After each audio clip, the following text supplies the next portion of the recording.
आज मैं आपको एक ऐसी कहानी के बारे में बताने जा रहा हूं जिसमें आपको रोमांच के साथ डर भी लगेगा, क्योंकि आपने भी अपने गांव शहर में कोई भूतिया जगह के बारे में सुना होगा। वैसा ही इस कहानी में है। अब ये सत्य घटना है या सिर्फ कहानी, आप सुनकर कमेंट करके जरूर बताएं। और ये कहानी मेरे सब्सक्राइबर्स के लिए है। इस कहानी के वीडियो में आप अपना नाम और शहर का नाम लिखे, अगली कहानी में आपका नाम वीडियो में आएगा। चलते हैं हमारी कहानी की ओर।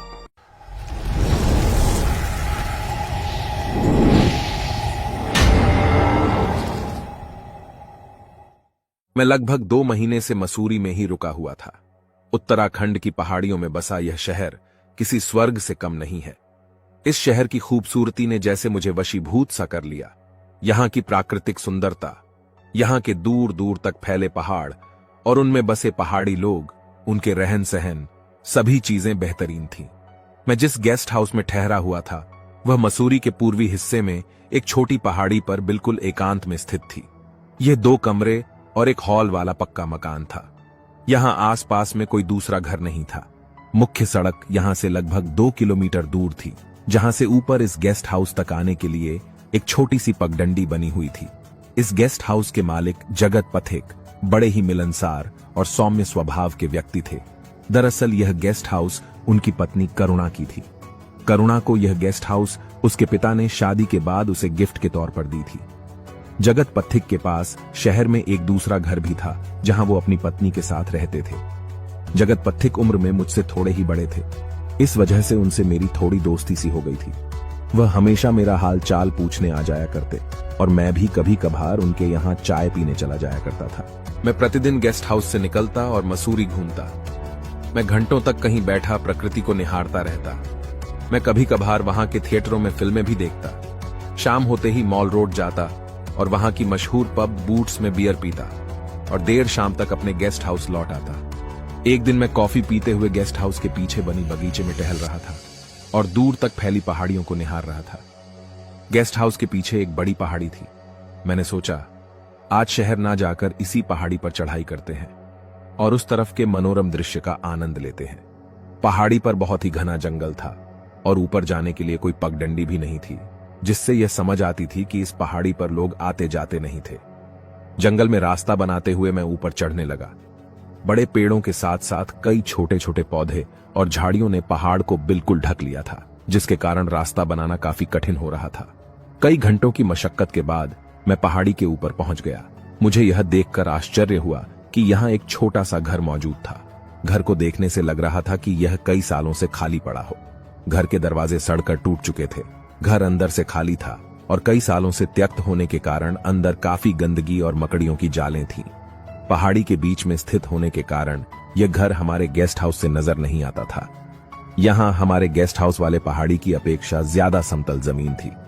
ऊपर में बड़े बड़े पेड़ नहीं थे, बल्कि छोटी छोटी घास उगी थी। मेरी उत्सुकता उस घर के ऊपर थी। घर के दीवारों पर जंगली लताएं फैल गई थी। घर के सामने पत्थर की एक बेंच भी लगी थी। आश्चर्य की बात यह थी कि इस पत्थर के बेंच पर ना तो अभी तक कोई काई जमी थी और ना ही जंगली लताओं ने इसे आच्छादित किया था। मैं वही बेंच पर बैठ गया और दूर दूर तक फैली इन पहाड़ियों के सुंदर दृश्य को निहारने लगा। मैं कई घंटों तक वहीं बैठा रहा। अब शाम ढल चुकी थी। मैं वापस नीचे अपने गेस्ट हाउस आ गया। पहाड़ी चढ़ने और उतरने के कारण मैं काफी थक गया था। मेरे शरीर के हर हिस्से में दर्द हो रहा था। नीचे आते ही मैं सो गया। अचानक आधी रात को एक बांसुरी की धुन ने मेरी नींद तोड़ दी। ये मदहोश करने वाली और कामुक धुन थी। ये धुन उसी पीछे वाली पहाड़ी से आ रही थी जहां मैं दिन में गया था। मैं गेस्ट हाउस के पीछे मौजूद बगीचे में गया। बांसुरी की धुन अब और स्पष्ट सुनाई दे रही थी। यह बहुत ही आकर्षक और मनमोहक धुन थी। पता नहीं मेरे अंदर ऊपर जाने की तीव्र इच्छा पैदा हो रही थी, लेकिन मेरा शरीर दिन की चढ़ाई से काफी थका हुआ था और जी चाहते हुए भी मैं ऊपर नहीं गया। आखिर इतनी रात को उस पहाड़ी के ऊपर सुनसान में बांसुरी कौन बजा रहा था? मैंने सुबह जाने का फैसला करके फिर से सो गया। अगली सुबह जब मैं उठा तो मेरे जहन में वह बांसुरी की धुन बार बार घूम रही थी। मैं सुबह फिर से उस पहाड़ी पर जाना चाहता था, लेकिन मेरे शरीर की थकान अभी भी नहीं मिटी थी। कॉफी पीते हुए अपने बगीचे में बैठा मैं ऊपर चढ़ने के बारे में सोचता रहा। अंततः मैंने तय किया कि मैं दूसरे दिन वहां चला जाऊंगा। फिर मैं तैयार होकर अपनी बोरियत को दूर करने बाजार चला गया। मैं कई दिनों से जगत पथिक से नहीं मिला था, इसीलिए उनसे मिलने उनके घर पर चला गया। हम दोनों चाय के साथ काफी देर तक इधर उधर की बातों पर चर्चा करते रहे। फिर मैंने उन्हें रात में गेस्ट हाउस के पीछे की पहाड़ी से आती बांसुरी की मधुर धुन के बारे में बताया। यह सुनते ही उनके चेहरे पर एक दहशत का भाव आ गया। उन्होंने कहा, हे भगवान, आपने वह कातिल धुन सुनी। आप ठीक तो हैं? आपको कुछ हुआ तो नहीं? मैं भाव शून्य सा हो गया। मैं कुछ बोल पाता इससे पहले ही वह बोल पड़े। वह प्रेतनी तो गायब हो चुकी थी, लगता है वह फिर से लौट आई। फिर मैंने उनसे पूछा कि आखिर माजरा क्या है, वह उस धुन की बात से इतनी दहशत में क्यों आ गए। उसके बाद उन्होंने मुझे पूरी कहानी बतानी शुरू की। ये 90 के दशक की बात थी। देहरादून में अवंतिका नेगी नाम की एक लड़की रहती थी। वह बेहद ही खूबसूरत और नेक दिल की थी। उसका स्वभाव बहुत ही सौम्य था। वह अमीर और ऊंचे खानदान से थी। वह हमेशा अपने माता पिता के संरक्षण में रही। वह दुनिया के छल कपट और झूठे दंभ से बिल्कुल अनजान थी। उसकी संगति हमेशा अच्छे व्यक्तियों से ही रही। वह कभी बुरे लोग के संगत में नहीं रही। वह कोमल हृदय की किसी राजकुमारी सी थी। अवंतिका की शादी उसके माता पिता ने एक बड़े घर में तय कर दी। शादी के शुरुआत में तो सब कुछ ठीक रहा, लेकिन कुछ ही महीनों बाद उसे पता चल गया कि दुनिया में बुरे लोग भी होते हैं। उसका पति शराब का आदी था। वह देर रात तक वैश्यालयों में पड़ा रहता। अवंतिका ने अपने होने वाले पति के बारे में जो सपने संजो कर रखी थी, वह ठीक उसके उलट था। उसने कई बार अपने पति को समझाने की कोशिश की, लेकिन वह नहीं माना। हद तो तब हो गई जब एक दिन उसने अवंतिका पर हाथ उठा दिया। पूरी जिंदगी स्वाभिमान से रहने वाली उस मासूम अवंतिका का उस घर में अब दम घुटने लगा था। उसने इस शादी को तोड़ डालने का फैसला लिया। सभ्य समाज में इस तरह के फैसले लेना आम बात नहीं थी। वह दोबारा अपने माता पिता के पास आ गई, लेकिन उसकी जिंदगी अब पहले जैसी नहीं रही। आस पड़ोस के लोग उसे दया के भाव से देखते। उसके जानने वाले उसके सामने ही उसके लिए भगवान से प्रार्थना करते। ऐसा लग रहा था जैसे वह सबसे बेचारी और बेबस हो। वह हमेशा सोचती, क्या वह समाज में स्वाभिमान से जी नहीं सकती? क्या जीने के लिए पति का साथ होना जरूरी है? उसे घृणा होने लगी उन लोगों से जो उसे बेचारी समझते थे। वह अब इस समाज में नहीं रहना चाहती थी। वह कहीं दूर एकांत में समाज से दूर जाना चाहती थी, जहां लोग उसे बेचारी ना समझे। उसने मसूरी के उस पहाड़ी पर एकांत में घर बनवाया और समाज से दूर वहीं रहने लगी। उसने अपने अकेलेपन को दूर करने के लिए संगीत का सहारा लिया। वह कई तरह के वाद्य यंत्रों को बजाना जानती थी। उसकी सबसे प्रिय वाद्य यंत्र बांसुरी थी। वह अपने घर के आगे पत्थर के बेंच पर बैठकर चांदनी रात में बांसुरी बजाया करती। वह उस पहाड़ी से कभी नीचे नहीं उतरती। उसके पिता नौकरों के द्वारा प्रत्येक महीना राशन और जरूरी के सामान भिजवा दिया करते थे। उस समय उस पहाड़ पर जंगलों में आसपास के लोग लकड़ी और फल फूल इकट्ठा करने जाया करते थे। अवंतिका के वाद्य यंत्रों की धुन पूरे जंगलों में दूर दूर तक फैल जाती। लोग अपना काम करते हुए उस मधुर धुन को सुनते रहते। कोई कोई जब अवंतिका के घर के आगे से गुजरता तो उसे फल फूल देता, जिसे वह भेंट समझकर ले लिया करती थी।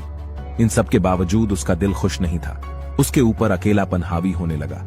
उसने अपनी अभी तक की जिंदगी दोस्तों और रिश्तेदारों से घिरकर बिताया था। मनुष्य समाज के बिना नहीं जी सकता। उसे हमेशा दोस्तों और चाहने वालों की जरूरत होती है। हर मनुष्य को समाज में अपने जैसे स्वभाव वाले लोगों की आवश्यकता होती है, जिनसे वह अपना विचार अभिव्यक्त कर सके और दूसरों के विचारों से खुद को भी अवगत करा सके। एक दिन उसने इस क्रूर और मतलबी दुनिया को छोड़कर जाने का फैसला कर लिया। उसने अपने आप को छत से लटकाकर अपने जीवन का अंत कर लिया। उसकी लाश कई दिनों तक उसी घर में लटकी रही। जब नौकर सामान लेकर पहुंचाने गया, तब जाकर लोगों को उसकी मौत की खबर हुई। उसकी अंत्येष्टि उसी पहाड़ पर की गई। कई महीनों तक तो किसी भी प्रकार की कोई अनहोनी नहीं हुई, लेकिन एक शाम जंगल से लौट रहे एक युवक को बांसुरी की मधुर धुन सुनाई दी। वह इतनी मनमोहक और कामुक धुन थी कि वह अपने आप को रोक ना सका और धुन की दिशा में चला गया।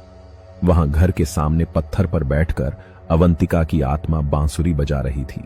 उसके खुले बाल हवा में ऊपर की तरफ लहरा रही थी। वह युवक बांसुरी की उस भूतिया धुन के आगोश में आ चुका था। वह बिना भय के उस बेंच के पास जाकर जमीन पर बैठ गया। उस युवक की आंखें बड़ी हो गई थीं। वह पलक भी नहीं झपका रहा था। उसका दिमाग उसके बस में नहीं था। ज्यों-ज्यों धुन की गहराई बढ़ती जाती, उस युवक का मन विचलित होते जाता। फिर अचानक उस युवक ने अपना सिर उस पत्थर के बेंच पर पटकना शुरू कर दिया और प्राण निकलने तक अपना सर उस पत्थर पर मारते रहा। उस इलाके में इस तरह की कई घटनाएं होने के बाद पूरे मसूरी में दहशत फैल गया, जिसके बाद लोगों ने उस पहाड़ की तरफ जाना बंद कर दिया। लेकिन लगभग 2 दशकों से वहां इस तरह की कोई घटना नहीं घटी। इस कहानी को सुनकर मेरे अंदर एक सिहरन सी पैदा हो गई। मेरे शरीर का रोम रोम कांपने लगा। हालांकि मैंने जगत बाबू को नहीं बताया कि मैं उस खाली मकान वाले पहाड़ी पर गया था। मेरे मन में एक डर सा पैदा हो गया, शायद कहीं मैंने ही तो उस प्रेतनी को जगह नहीं दिया था। मेरा दिमाग डर के मारे कई तरह की बातें सोचने लगा। जगत बाबू ने मुझसे कहा कि अगर मैं चाहूं तो वो मेरे रुकने का बंदोबस्त शहर में ही कहीं और कर देंगे, लेकिन मैं उनके सामने डरपोक नहीं दिखना चाहता था। मैंने कहा, आप निश्चिंत रहें, मैं उस धुन के फांस में नहीं आने वाला। मैंने जगत बाबू से विदा ली और अपने गेस्ट हाउस आ गया। मेरे अंदर एक भय सा छा गया था। मैंने बगीचे की तरफ की सारी खिड़कियां बंद कर दी। रात में डर के मारे मुझे नींद नहीं आ रही थी। क्या आज भी वह पर मुझे अपनी धुन से बुलाने की कोशिश करेगी? इसी उधेड़बुन पड़ा मैं सो गया और मेरी नींद रात को 1 बजे खुली। मुझे वह धुन स्पष्ट सुनाई दे रहा था, एक मदहोश कर देने वाली धुन। मैं अपने होशो हवास में था। मैंने अपने कान बंद कर लिए। अगली सुबह ही मैं वापस अपने घर आने का फैसला ले लिया। मैंने अपने सामानों को पैक किया। मैंने अपने रूम की खिड़की से उस पहाड़ को देखा। क्या वह मुझे अभी देख रही होगी? मेरे शरीर में एक सिहरन सी पैदा हो रही थी। मैं अपने घर के लिए रवाना हो चुका था। आज भी मैं ये बात सोच के सहम जाता हूं। तो दोस्तों, आप बताएं, क्या ऐसा सच में हो सकता है? अगर आपके साथ भी कभी ऐसा हुआ है तो कमेंट जरूर करें। और अगर आपको भी अपनी कोई स्टोरी शेयर करनी है तो हमारे इंस्टाग्राम पर मैसेज कर सकते हैं। अगर आपने अभी तक चैनल सब्सक्राइब नहीं किया तो जरूर कर लें, जिससे हमारी और भी डरावनी और रहस्यमयी कहानियां आप सुन सके। मिलते हैं हमारी अगली कहानी में। जब तक आप अपना ख्याल रखें।